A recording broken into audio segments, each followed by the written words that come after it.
We're in St Agnes, Cornwall, and as you can see, I've already got my Cornish pasty right here.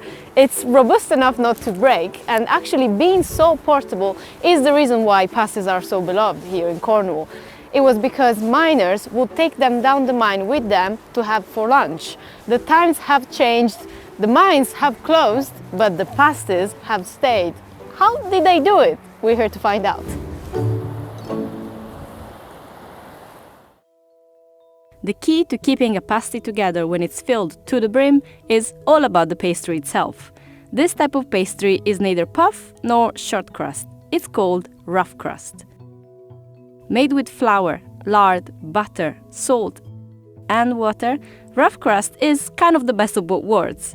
This pastry has a slight flakiness to it, which makes it more flexible than short crust. But since the butter and the dough are mixed together and not laminated, there aren't as many delicate layers as in a puff pastry. But don't worry, I didn't say we wouldn't get any layers at all. Some will still be there. This is because fresh dough is folded over with leftover pastry from the day before to create some air. So you see there how the pastry is getting thinner, and we'll go back and forward until we get the right thickness. Which is about this one? Yes, for the pasty rounds themselves. So you create the folds in the pastry to create some air in the process to give that rough puff texture. We don't want to go to a full puff pastry because it wouldn't hold the contents very well, but just to make the pastry a bit lighter than a short crust pastry, because that will break. Which can feel very hard. Is that like a custom tool that you have? I will not tell you the code to the safe where this goes, because without this we can't make pasties. This is a 7.5-inch pasty ring. Okay. This is a medium pasty. And what, you got it like handmade, just custom made? Yes, yes. For you. And this is the large pasty ring. That's a 9-inch pasty ring. Okay. Yeah.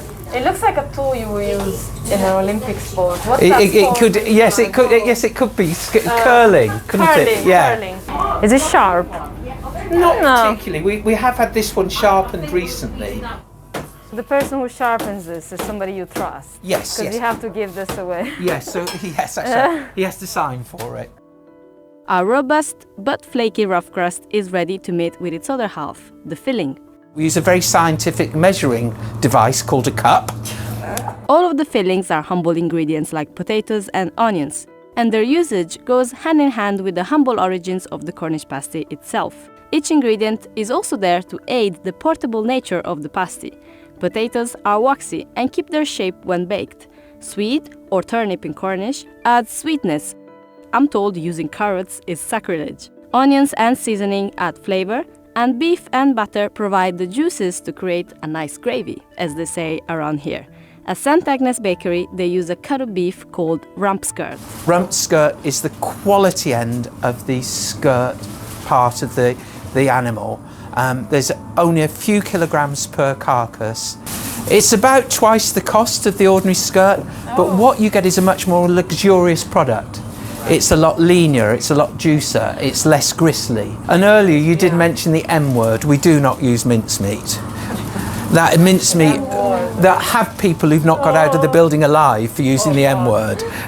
Bye, I'm leaving now. You may have noticed that ingredients are all added raw. This is a rule when making Cornish pasty. Why? Because they will cook all together in their own juices when the pasty is baked. And since the rough crust will hold them tight, nothing will get out until you give a bite. It's almost time to close the pasties, and there is a specific technique to do it. It's called crimping. Each crimper seals the edges of the pasty by pinching it at one side. Tradition calls for 20 crimps. Each crimper's style is different.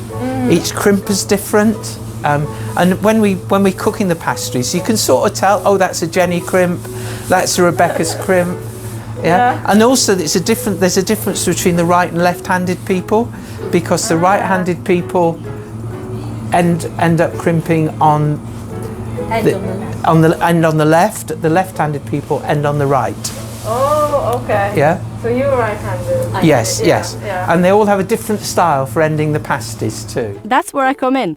No crimping experience whatsoever. Only walking in knowing that I'm right-handed. What's my style going to be? Take the ends. Both ends. Yeah.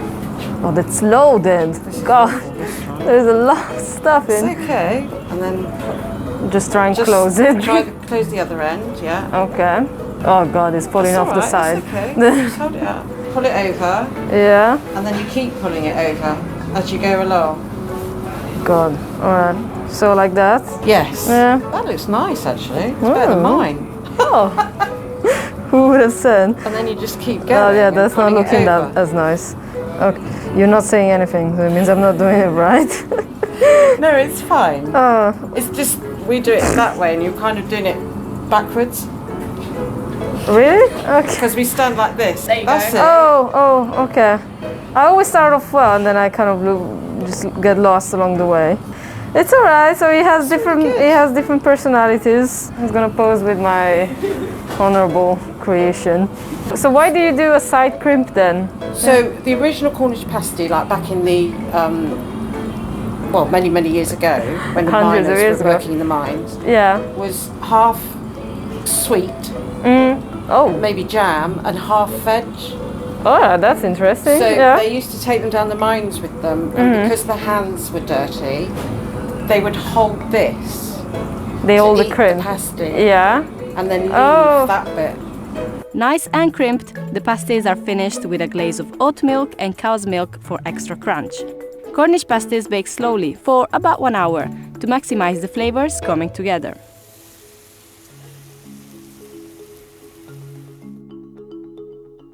The bakery's been here since 1907, and there's actually 2 mine shafts directly under the bakery building itself. Oh, really? Wow. So it's not.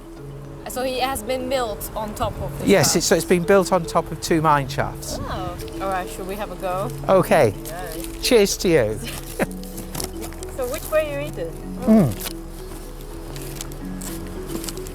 Whichever way fits in your mouth. As they used to say before they called the men who were working in the mines to let them know the pasties were ready, oggy, oggy, oggy. I really like this pastry. It's nice and soft actually on the inside, but flaky on the outside. That's right. Yeah. Nice hint of pepper there. The meat is very good. Yeah, that definitely doesn't taste like the N word. No. Doesn't taste like mincemeat. No, we don't use the N word. How long would you wait to eat them? Personally, I prefer a pasty that's been out of the oven for about 45 minutes. Yeah? They'll stay warm for ages, and I like it so there's just a bit of warmth coming through, not too hot. You get all the flavour and the depth of the flavour then. So when you take your pasty, make sure it's been out of the oven for about 45 minutes.